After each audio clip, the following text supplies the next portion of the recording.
దేవునికి మహిమ కలుగును గాక. మరొక పర్యాయము మీతో దేవుని మాటలు పంచుకోవడానికి ఈ యొక్క సమయాన్ని ఇచ్చినటువంటి తండ్రైన దేవునికి యేసుక్రీస్తు వారి ద్వారాగా పరిశుద్ధాత్మ యొక్క సహాయంతో నా హృదయపూర్వక కృతజ్ఞతాస్తుతులు చెల్లిస్తున్నాను. అదేవిధంగా ఆత్మీయులైన సహోదరి సహోదరులకు, బంధువులకు, స్నేహితులకు అందరికీ నా హృదయపూర్వక వందనములు మరియు శుభములు తెలియజేస్తున్నాను.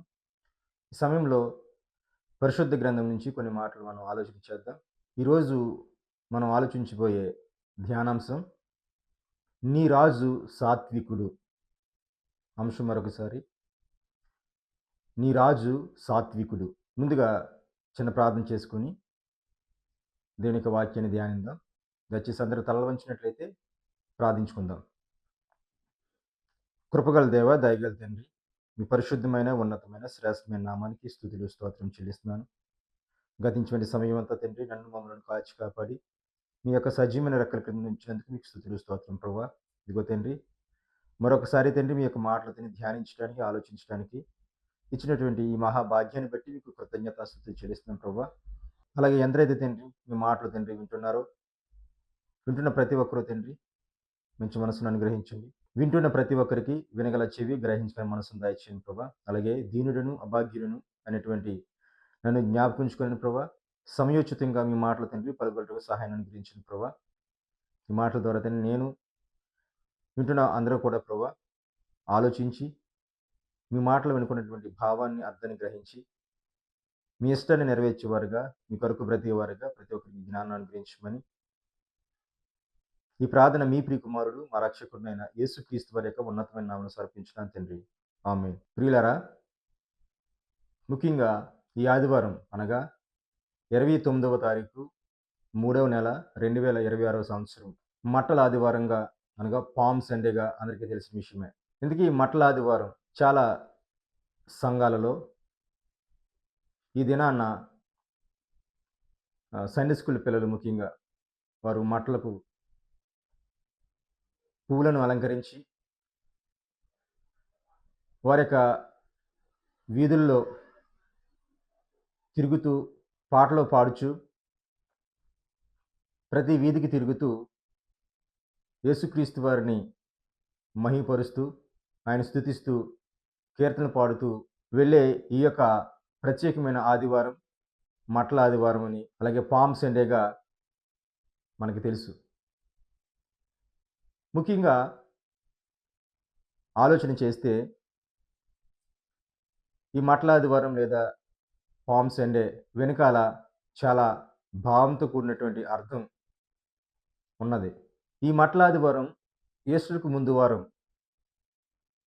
జరుపుకుంటూ చాలా ఆనందంగా, ఉత్సాహంగా పిల్లలు యేసుక్రీస్తు వారిని గూర్చి పాటలు పాడుచూ స్తుతిస్తూ ఉంటారు. ఇది కొంతమందికి తెలుసు, కొంతమందికి తెలియకపోవచ్చు. లేదా కొంతమంది ఈ యొక్క మట్టల ఆదివారం చేస్తారు, కొంతమందికి చేయకపోవచ్చు.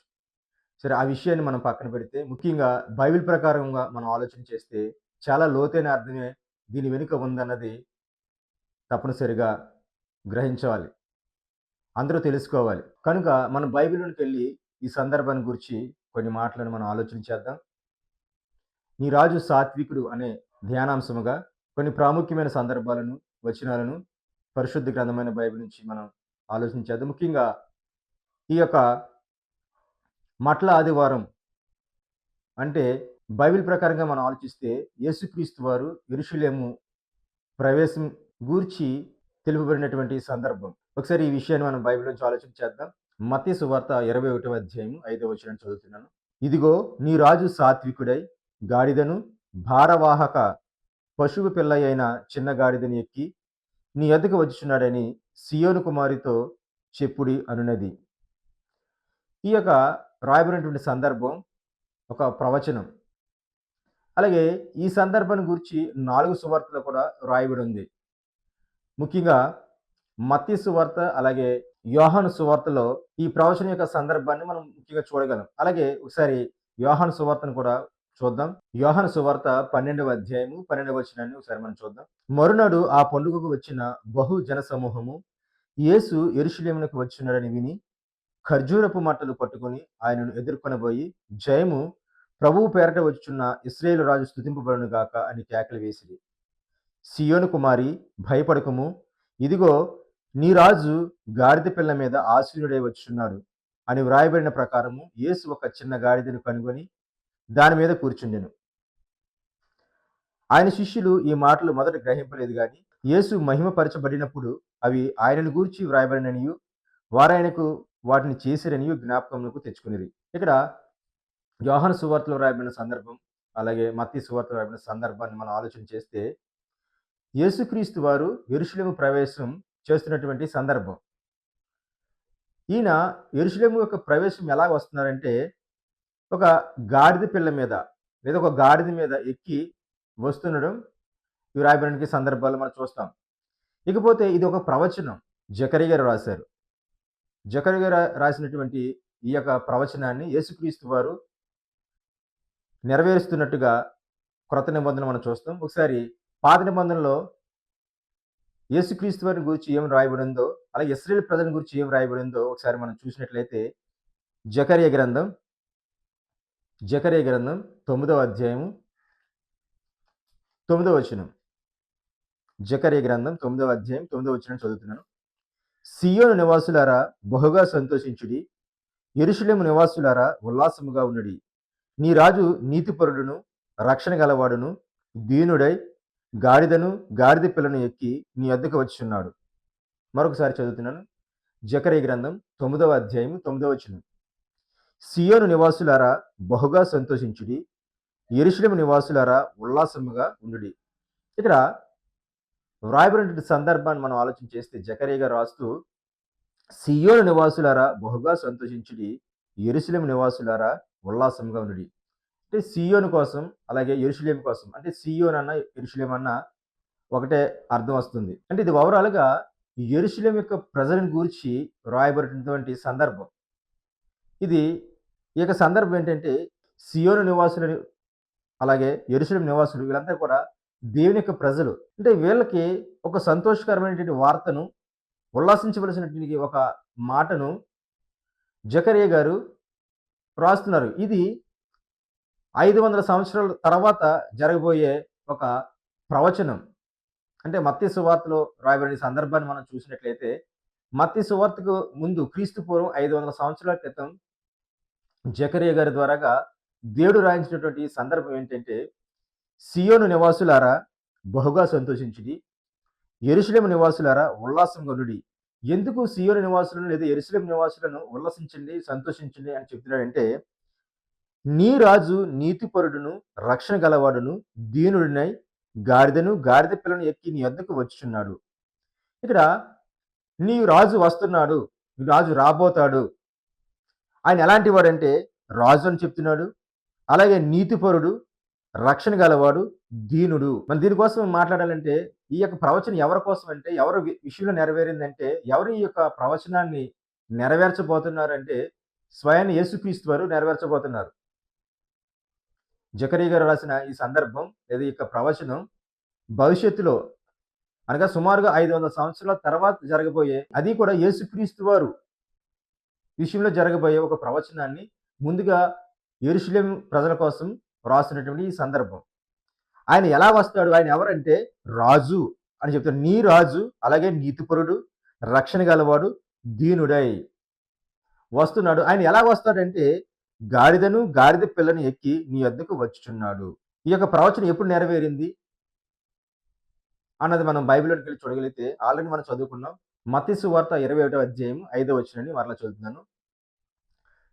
ఇదిగో నీ రాజు సాత్వికుడై గాడిదను భారవాహక పశువు పిల్ల అయిన చిన్న గాడిదను ఎక్కి నీ వద్దకు వచ్చుచున్నాడని సియోను కుమార్తెతో చెప్పుడి అనునది. జకరియా గారు ఏ విషయాన్నైతే రాశారో అది భవిష్యత్తులో నెరవేరబోతుంది, అది భవిష్యత్తులో యేసుక్రీస్తు వారిలో నెరవేరబోతుంది అన్న విషయాన్ని రాస్తూ మత్తయి గారు ఈ యొక్క ప్రవచనాన్ని జ్ఞాపకం చేస్తున్నారు. ఎవరికంటే ఇశ్రాయేలు ప్రజలకు. యేసుక్రీస్తు వారు యెరూషలేము ప్రవేశం చేస్తున్నారు.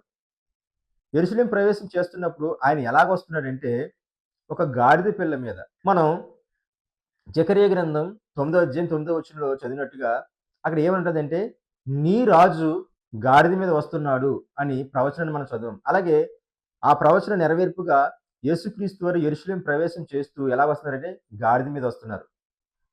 నిజంగా చెప్పాలంటే ప్రవచనం ఏముందంటే నీ రాజు అంటున్నాడు. అంటే యెరూషలేము ప్రజల యొక్క రాజు. ఈ యొక్క సందర్భాన్ని మనం ఆలోచన చేస్తే యేసుక్రీస్తు వారు ఎలా వస్తున్నారంటే గాడిద మీద వస్తున్నారు. రాజుగా యాక్చువల్‌గా లోక సంబంధమైన రాజు ఎలా వస్తాడంటే గుర్రం మీద వస్తాడు. రాజవస్త్రాలు ధరిస్తాడు. ఎంతో ఆర్భాటంతో వస్తాడు. కానీ ఇక్కడ యేసుక్రీస్తు వారు విషయంలో అలాంటివి ఏమి జరగడం లేదు. రాజు అంటున్నాడు. పైగా ఎలా వస్తున్నారంటే గాడిద మీద వస్తున్నారాయన. ఇక్కడ ఈ సందర్భాలు మనం ఆలోచన చేస్తే అసలు రాజు అంటే ఒక గుర్రం మీద రావాలా? రాజవస్త్రం ధరించి రావాలా? ఆయన వెనకాతల సైనికులు ఉండాలా? కానీ ఇవేమీ కనబడవిక్కడ యేసుక్రీస్తు వారి విషయంలో. ఎందుకంటే ఈయన వస్తున్నదేంటండి శాంతి స్థాపన కోసం. రాజ్య స్థాపన కోసం వస్తున్నారాయన. అంటే లోక సంబంధమైన రాజుగా, లోక సంబంధమైన రాజ్యంగా ఆయన స్థాపించాలన్నదే కాదు. అందుకనే యేసుప్రభువారు అంటారు, "నా రాజ్యం ఈ లోక సంబంధమైనది కాదు" అంటారు. ఇక్కడ సందర్భాన్ని మనం ఆలోచన చేస్తే గాడిద మీద వస్తున్నారాయన. ఎలా వస్తున్నాడంటే సాత్వికుడు. ఆ మాటలోనే మనం చూస్తాం. "ఇదిగో నీ రాజు సాత్వికుడే." అంటే రాజు ఎలాంటి రాజు అంటే సాత్వికుడు. సాత్వికం కలిగిన ఆయన. సాత్వికుడంటే వినయం కలిగిన ఆయన. అలాగే దీనుడై వస్తున్నాడనే సందర్భం మనకు చూస్తున్నాం. అంటే యేసుక్రీస్తు వారు శాంతిని స్థాపించడానికి వస్తున్న ఆయన యేసుక్రీస్తు వారు. రాజు. అందుకనే ఇక్కడ గాడిద మీద వస్తున్నట్టుగా మనం చూస్తున్నాం. గాడిద ఎక్కి వస్తున్నట్టుగా.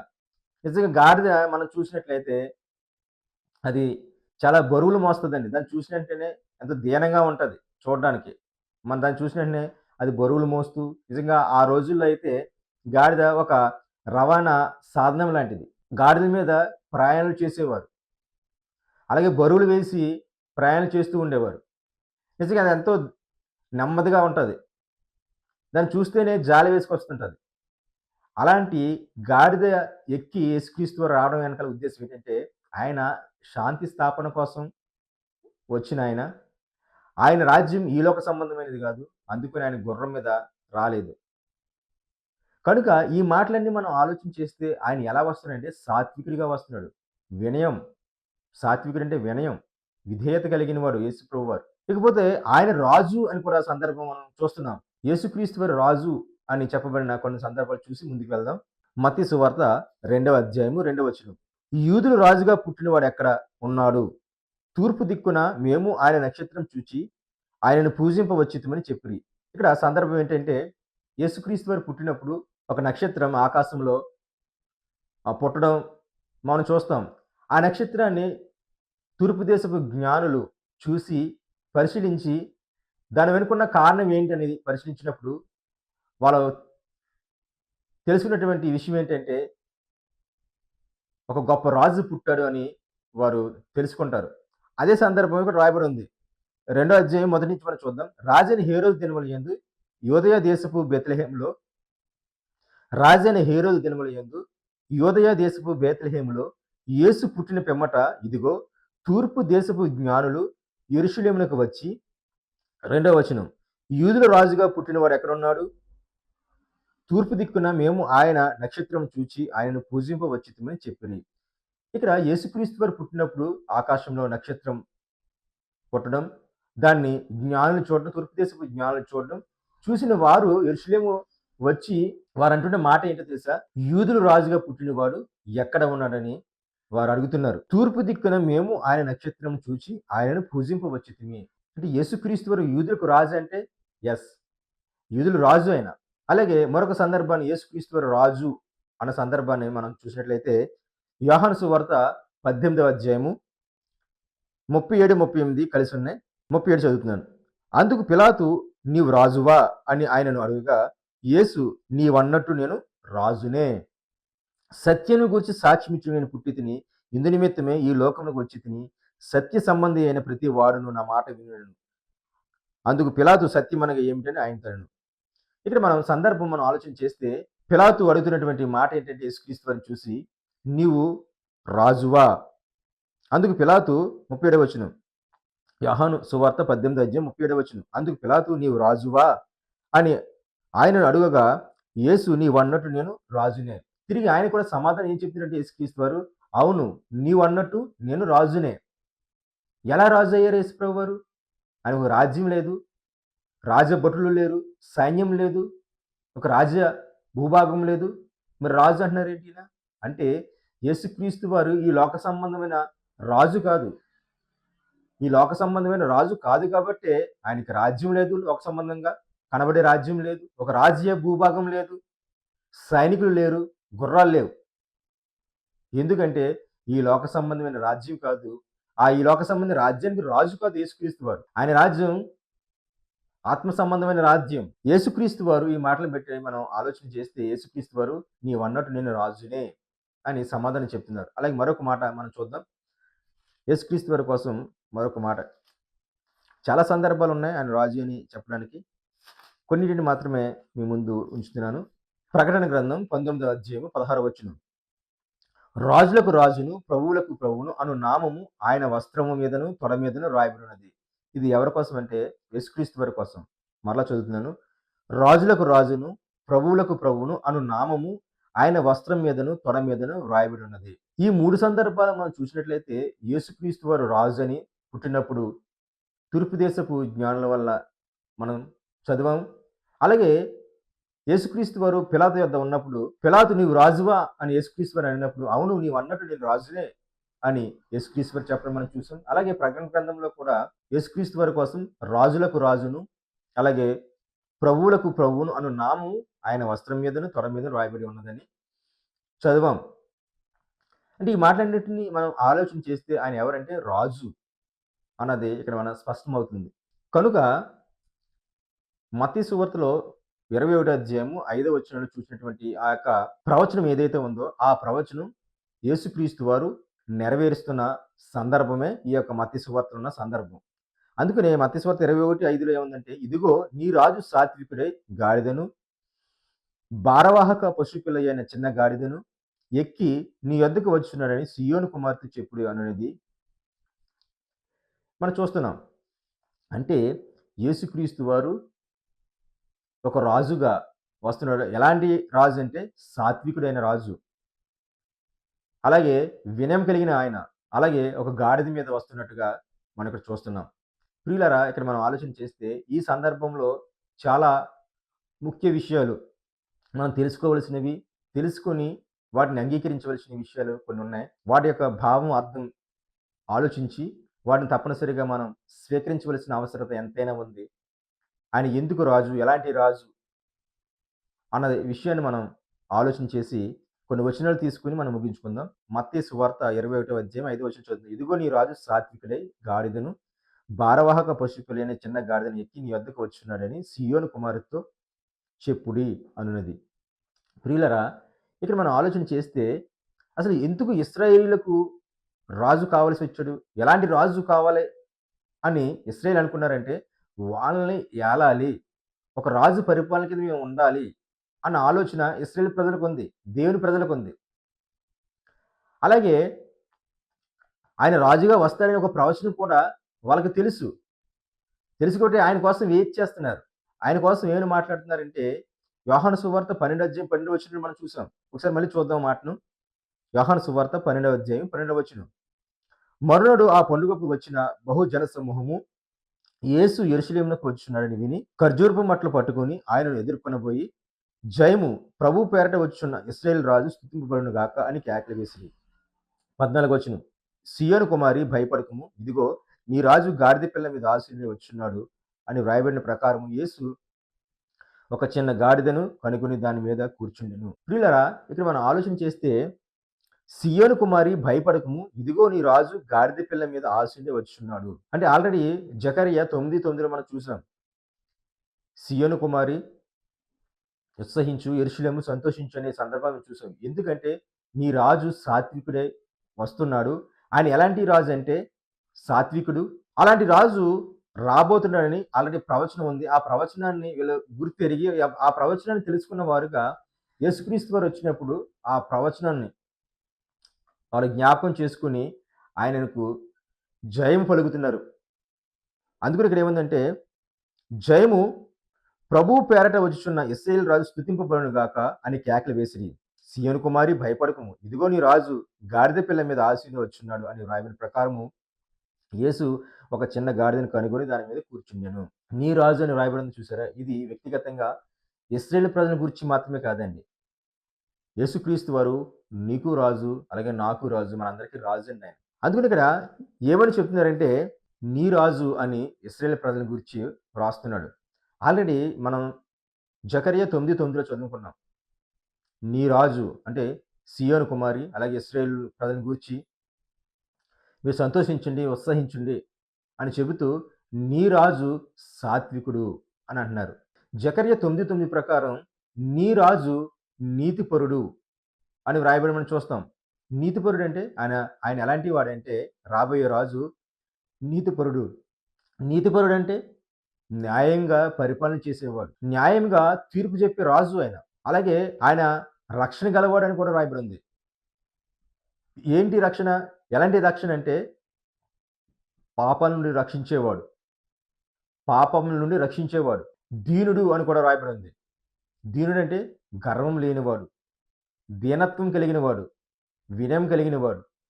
అలాంటి నీ రాజు రాబోతున్నాడు. అందుకు గాను మీరు ఏం చేయండి అంటే సంతోషించండి, ఉత్సహించండి అని జకర్యా గారు చెప్పడం. ఆ యొక్క ప్రవచనాన్ని మత్తయి గారు, యోహాను గారు కూడా రాయడం మనం చూస్తున్నాం. ఇకపోతే కొన్ని రిఫరెన్స్‌లు మనం ఈ సందర్భంగా చూడవలసిన అవసరం ఎంతైనా ఉంది. ఆయన సాత్వికుడు అన్న మాటను మనం చదివాం. నిజంగా ఆయన సాత్వికుడే. అందుకనే స్వయాన యేసుక్రీస్తు వారు నోట నుంచి ఆయన అంటున్న మాట ఏంటో ఒకసారి మనం బైబిల్‌లోకి చూడగలిగితే మత్తయి సువార్త 11వ అధ్యాయము, మత్తయి సువార్త 11వ అధ్యాయము 29వ వచనం. నేను సాత్వికుడను, దీన మనసు గలవాడను గనుక మీ మీద నా కాడి ఎత్తుకొని నా యొద్ద నేర్చుకొనుడి. అప్పుడు మీ ప్రాణములకు విశ్రాంతి దొరుకును. ఏలయనగా నా కాడి సులువుగాను, నా భారము తేలికగాను ఉన్నవి. ఇక్కడ వ్రాయబడిన మాట ఏంటంటే యేసుక్రీస్తు వారు అంటున్నారు, నేను సాత్వికుడను, దీన మనసు గలవాడను గనుక మీ మీద నా కాడి ఎత్తుకుని నా యొద్ద నేర్చుకొనుడి. అప్పుడు మీ ప్రాణములకు విశ్రాంతి దొరుకును. ఇక్కడ యేసుక్రీస్తు వారు నేను ఎలాంటి వాడిని చెప్పుకుంటున్నారంటే సాత్వికుడు అని చెప్తాను. నిజంగా ఆయన సాత్వికుడండి. ఆయన సాత్వికుడు కాబట్టి, దీన మనసు గలవాడు కాబట్టి ఏమనంటే మీ మీద నా కాడి ఎత్తుకుని నా యొద్ద నేర్చుకోండి. అప్పుడు మీ ప్రాణములకు విశ్రాంతి దొరుకును. అంటే యేసుక్రీస్తు వారి యొక్క కాడి ఎత్తుకొని నేర్చుకుంటే అప్పుడు మన ప్రాణాలకు ఏం దొరుకుతుందంటే విశ్రాంతి దొరుకుతుంది అని యేసుక్రీస్తు వారు చెప్తున్నారు. అలాగే ఏలయనగా నా కాడి సులువుగాను, నా భారం తేలికగాను ఉన్నవి. ఇకపోతే ఆయన కాడి అనగానే బరువు అన్న అర్థం వస్తుంది. తీరా చూస్తే యేసుక్రీస్తు వారి కాడి బరువైన కాడి కాదు. అందుకని ఆయనే స్వయంగా ఏమంటున్నారంటే ఏలయనగా నా కాడి సులువుగాను, నా భారం తేలికగాను ఉన్నవి. అంటే ఆయన చెప్పిన మాటల ప్రకారంగా, ఆయన చెప్పిన ఆజ్ఞల ప్రకారంగా మనం నడుచుకుంటూ జీవిస్తే అది చాలా తేలికైనవి, బరువైనవి కావు. కనుక యేసుక్రీస్తు వారు ఎలాంటి వారంటే సాత్వికుడు, దీన మనసు కలవాడు అన్న దీన్ని బట్టి మనకు అర్థమవుతుంది. ఇకపోతే ఆయన రక్షకుడు. నిజంగా యేసుక్రీస్తు వారు 2000 సంవత్సరాల క్రితం రాజుగా రావడానికి గల ఉద్దేశం ఏంటంటే మనల్ని రక్షించడానికి వచ్చారండి ఆయన. ఎలాంటి రక్షణ తెలిసింది? దేని నుంచి రక్షణ తెలిసింది? పాపం నుంచి రక్షణ. ఒకసారి ఆ విషయాన్ని కూడా మనం చూద్దాం. మత్తయి సువార్త మొదటి అధ్యాయము 21వ వచనం మనం చూసినట్లయితే ఆయన ఎలాంటి రక్షకుడు యేసుక్రీస్తు వారు అని మనం చూసినట్లయితే 27వ వచనం, మత్తయి సువార్త మొదటి అధ్యాయము 21వ వచనం. ఆమె ఒక కుమారుని కనును, అనగా మరియ గారు ఒక కుమారుని కనును, తన ప్రజలను వారి పాపముల నుండి ఆయనే రక్షించును గనుక ఆయనకు యేసు అను పేరు పెట్టుదువలెను. అంటే తన ప్రజలను వారి పాపముల నుండి ఆయనే రక్షించును. అంటే యేసుక్రీస్తు వారు 2000 సంవత్సరాల క్రితం యెరూషలేములో పుట్టడానికి లేదా యెరూషలేము రావడానికి గల ముఖ్య ఉద్దేశం ఏంటంటే యేసుక్రీస్తు వారి యొక్క ప్రజలను వారి పాపములను రక్షించడానికి వచ్చిన ఆయన యేసుప్రభువు వారు. అందుకని ఆయనకి యేసు అని పేరుకి అర్థం. యేసు అంటే రక్షకుడు. ఇకపోతే కేవలం ఇశ్రాయేలు ప్రజల కోసమేనా ఆయన వచ్చిందంటే లేదండి. ఇశ్రాయేలు ప్రజల కోసం కాదు, యావత్ ప్రపంచం కోసం వచ్చారండి. యావత్ ప్రపంచ ప్రజల కోసం వచ్చారు యేసుప్రభువు వారు. యావత్ ప్రపంచ ప్రజల పాపాల నుండి రక్షించడానికి వచ్చిన ఆయన యేసుక్రీస్తు వారు. కేవలం ఇశ్రాయేల్ కోసం కాదు. కాకపోతే ఆయన స్టార్టింగ్ ఎక్కడి నుంచి స్టార్ట్ చేశారంటే ఇశ్రాయేల్ దేశం నుంచి స్టార్ట్ చేశారు. ఇశ్రాయేల్ ప్రజల్లో నుంచి ఆయన పుట్టారు కాబట్టి ఆయన ఇశ్రాయేల్ దేశాన్ని ఎన్నుకున్నారు కాబట్టి ఆ ఎన్నుకొనబడిన ఆ యొక్క ఇశ్రాయేల్ ప్రజల నుంచి వచ్చిన ఆయనే పుట్టిన ఆయనే యేసు ప్రభువారు. అంటే పుట్టడం అంటే 2000 సంవత్సరాల క్రితం పుట్టడం. కానీ ఆయన అంతకుముందే ఉన్నారు. అంటే శరీరాన్ని ధరించి వచ్చింది 2000 సంవత్సరాల క్రితం. కానీ ఆయన శరీరాన్ని ధరించకముందు ఆయన ఉన్నవాడు. యేసు ప్రభువారు. ఇశ్రాయేలు అనే దేశంలో ఆయన పుట్టారు కాబట్టి, ఆయన కోసం రాయబడిన సందర్భాలు ఉన్నాయి కాబట్టి, ఆయన శరీరాన్ని ధరించుకొని వచ్చారు కాబట్టి, ధరించుకున్న సందర్భాలు వాటిని మనం చూస్తే ఆయన పుట్టాడు అన్నది మనం భావం వస్తుంది. కానీ ఆయన అంతకుముందు ఎవరంటే ఉన్నవాడు. శరీరాన్ని ధరించుకొని ఈ లోకానికి రావాల్సి వచ్చింది. ఎందుకంటే పాపం అనే బానిసలు పాపంలో ఉన్నారు. ఎలాంటి పరిస్థితి అండి వారిది? పాపం. మరి ఆ పాపం నుంచి రక్షించాలంటే రక్షకుడు రావాలి. ఆ రక్షకుడు ఎవరంటే యేసుక్రీస్తు వారు అని ఈ మాటను బట్టి మనం ఆలోచన చేయొచ్చు. కాబట్టి యేసుక్రీస్తు వారు ఈ లోకానికి వచ్చిన ముఖ్య ఉద్దేశ్యం ఏంటంటే, నీ మన అందరి పాపాల నుండి రక్షించడానికి వచ్చిన ఆయనే యేసుక్రీస్తు వారు. అందుకని ఆయన మన రాజు. ఈ విషయాన్ని మనం తప్పనిసరిగా అంగీకరించాలి. ఇంకా మరొక మాట మనం చూస్తే, కేవలం యేసుక్రీస్తు వారి వల్లనే రక్షణ ఉంది అన్నది మనం చూడొచ్చనమాట. అపోస్తుల కార్యాలు 4వ అధ్యాయము 12వ వచనం. అపోస్తుల కార్యములు 4వ అధ్యాయం 12వ వచనం. 11వ వచనం చూద్దాం. ఇల్లు కట్టువారైన మీరు తృణీకరించిన రాయి ఆయనే. ఆ రాయి మూలకు తలరాయి అయ్యెను. మరి ఎవని వలనను రక్షణ కలుగదు. ఈ నామముననే మనము రక్షణ పొందవలెను గాని, ఆకాశము క్రింద మనుషులలో ఇయ్యబడిన మరి ఏ నామమున రక్షణ పొందలేము అనెను.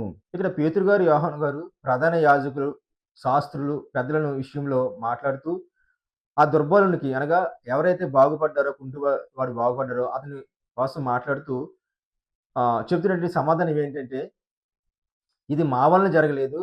ఇది కేవలం మీరు ఎవరినైతే సిలువకు అప్పగించారో ఆ యేసు నామమున వీడు స్వస్థత పొందాడు అని చెబుతూ ఏమంటున్నారంటే, మీరు ఇల్లు కట్టాలనుకున్నారు కానీ ఆ ఇల్లు కట్టడానికి ఏ రాయైతే మీకు అవసరమో ఆ మూలరాతిని మీరు తృణీకరించరు. కానీ ఆయనే ఇప్పుడు మెయిన్ అయ్యారు అని చెబుతూ ఇక్కడ మాట్లాడుతున్న సందర్భం ఏంటంటే 11వ వచనంలో. 4వ అధ్యాయం 11వ వచనం. అపోస్తుల కార్యములు 4వ అధ్యాయం 11వ వచనం. ఇల్లు కట్టువారైన మీరు తృణీకరించిన రాయి ఆయనే. ఆ రాయి మూలకు తలరాయి అయ్యును. 12వ వచనం. మరి ఎవని వలన రక్షణ కలుగదు. ఈ నామమునే మనము రక్షణ పొందవలెను గాని, ఆకాశం క్రింద మనుషులు ఇవ్వబడిన మరి ఏ నామమున రక్షణ పొందలేమని అనెను. కాబట్టి ఈ మాటను బట్టి మనం అర్థం చేసుకోవాల్సింది ఏంటంటే, యేసుక్రీస్తు వారు వలనే రక్షణ తప్ప మరి ఎవరి వలన రక్షణ లేదని క్లియర్‌గా పేతురు గారు, యోహాను గారు ఆనాడే చెప్పేసారండి. కాబట్టి ఈ మాటలు వింటున్న మీరందరూ ఒకవేళ మీరు ఇంకా యేసుప్రభు వారిని స్వరక్షకుని అంగీకరించకపోతే తప్పనిసరిగా ఈ మాటను బట్టి మీరు అంగీకరించాలి. ఎందుకంటే యేసుక్రీస్తు వారు నామం వల్లనే రక్షణ, మరి ఎవరి వలన రక్షణ లేదని దీన్ని బట్టి మనం అర్థం చేసుకోవచ్చు. అలాగే ఇంకా మరికొన్ని మాటలు మనం చూసి ముగించుకుందాం. ఇకపోతే యేసుక్రీస్తు వారు క్రైస్తవులు మాత్రమే రక్షకుడంటే వాళ్ళకి మాత్రమే కాదండి. అన్యులకు కూడా రక్షకుడే. అనగా ఇంకా యేసుక్రీస్తు వారు నమ్మని వారికి కూడా రక్షకుడే. అన్యజనులకు కూడా యేసుక్రీస్తు వారు రక్షకుడే. ఆ మాటను మనం బైబిల్‌లో చూడగలిగితే అపోస్తుల కార్యములు 13వ అధ్యాయము 47వ వచనం. 46ని చూద్దాం. అప్పుడు పౌలును బర్నబాయు ధైర్యంగా ఇట్లనిరి. దేవుని వాక్యము మొదట మీకు చెప్పుట ఆవశ్యకమే. అయినను మీరు దాన్ని త్రోసివేసి మిమ్మును మీరే నిత్య జీవమునకు అపాత్రులుగా ఎంచుకొనుచున్నారు గనుక ఇదిగో మేము అన్యజనుల యొద్దకు వెలుచున్నాము. ఎలయనగా నీవు భూదిగంతముల వరకు రక్షణార్థముగా ఉండునట్లు నిన్ను అన్యజనులకు వెలుగుగా ఉంచి ఉన్నాను అని ప్రభువు మాకు ఆజ్ఞాపించినని. అన్యజనులు ఆ మాట విని సంతోషించి దేవుని వాక్యమును మహిమపరిచిరి. మరియు నిత్య జీవమునకు నిర్ణయింపబడిన వారందరూ విశ్వసించిరి. అన్యజనులు ఆ మాట విని చాలా సంతోషించారంటండి. అంటే రక్షణ మాకు కూడా ఉంది. యేసుక్రీస్తు వారు మాకు కూడా రక్షకుడు అని యేసుక్రీస్తు వారిని స్వీకరించారు వాళ్ళు. కాబట్టి యేసుక్రీస్తు వారు అన్యజనులకు రక్షకుడు అని ఈ మాటను బట్టి మనం అర్థం చేసుకోవచ్చు. అలాగే చివరగా మరొక మాటను తీసుకుందాం. యేసుక్రీస్తు వారిని తప్పనిసరిగా రాజుగా మనం అంగీకరించాలండి. ఎందుకంటే ఆయన నామం వల్లనే మనకు రక్షణ. ఆయన నామాన్ని మనం ఒప్పుకోవాలి. ఆయన నామం వల్లనే రక్షణ. ఇకపోతే ఎవరైతే యేసుక్రీస్తు వారిని విశ్వసింపబోయే వారికి ఒక గొప్ప సంగతి ఏంటంటే యేసుక్రీస్తు వారు మీ రక్షకుడు. అలాగే యేసుక్రీస్తు వారు రక్షింపబడిన మనకు రక్షకుడు. ఆ మాటను ఒకసారి మనం చూసినట్లయితే రోమపత్రిక 10వ అధ్యాయము 9, 10 వచనాలు. రోమపత్రిక 10వ అధ్యాయము 9, 10 వచనములు. అదేమనగా యేసు ప్రభువని నోటితో ఒప్పుకొని దేవుడు మృతుల్లో నుండి ఆయనను లేపనని నీ హృదయమందు విశ్వసించిన యెడల నీవు రక్షింపబడదువు. ఏలయనగా నీతి కలిగినట్లు మనుషుడు హృదయంలో విశ్వసించును, రక్షణ కలిగినట్లు నో నోటితో ఒప్పుకొనును. కాబట్టి ఈ మాటలు విన్న మీరంతా కూడా యేసుక్రీస్తు వారిని ఒప్పుకోవాలి. రాజుగా ఒప్పుకోవాలి. ఆయనను పరిపాలించే రాజు, ఆయన పరిపాలన కింద నేను ఉండాలి, నేను ఉంటాను అని ఎవరైతే ఒప్పుకుంటారో వారి హృదయాల్లోనికి యేసుక్రీస్తు వారు రాజుగా వస్తారండి. ఎప్పుడైతే రాజుగా వచ్చారో ఆయన యొక్క పరిపాలనలో వారికి జీవితం, వారి యొక్క ఆత్మీయ జీవితం చాలా ఉన్నతమైన స్థితిని పొందుకుంటది. తద్వారాగా నిత్య జీవితానికి వెళతారు. కాబట్టి ఈ మాటలు విన్న మనమంతా కూడా యేసుక్రీస్తు వారిని రాజుగా మన హృదయాల్లోనికి ఆహ్వానించాలి. అలాగే ఇంకా ఎవరైతే యేసుక్రీస్తు వారిని వారి యొక్క హృదయాల్లోనికి ఆహ్వానించలేదో తప్పనిసరిగా ఈ మాటలు విన్నప్పుడు, ఈ మాటలు వింటున్న మీరు యేసుక్రీస్తు వారిని మీ యొక్క రాజుగా మీ హృదయాల్లోనికి ఆహ్వానించాలని తెలియజేస్తున్నాను. కనుక నీ రాజు సాత్వికుడంటే యేసుక్రీస్తు వారు సాత్వికుడు. ఆయన రాజు.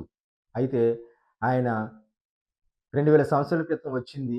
అలాగే ఇప్పుడు కూడా ఆయన మాటల ద్వారాగా బైబిల్ రూపంలో ఉన్న ప్రతి ఒక్క మాట కూడా ఆయన అసలు వచ్చింది దేనికంటే మనల్ని రక్షించడానికి. పాపం నుంచి రక్షించడానికి. అందుకనే ఆయన సాత్వికుడయ్యారు. యేసుక్రీస్తు 2000 సంవత్సరాల క్రితం ఈ లోకానికి రావడానికి గల ముఖ్య ఉద్దేశ్యం ఏంటంటే మనలను రక్షించడానికి. కనుక యేసుక్రీస్తుని రాజుగా మన హృదయాల్లోనికి ఆహ్వానిద్దాం. జయోత్సాహంతో యేసుక్రీస్తు వారికి స్తుతులు చెల్లించి, ఆయనను కొనియాడి, కీర్తించి, ఆయన మహిమపరిచే విధంగా మన జీవితాల్లో ఉండాలని తెలియజేస్తూ, మీరు సాత్వికుడైన ఆ రాజును అందరూ కూడా మీ యొక్క హృదయాల్లోనికి ఆహ్వానించాలని తెలియజేస్తూ ఈయన మాటలు ముగిస్తున్నాను. చిన్న ప్రార్థన చేసుకుందాం.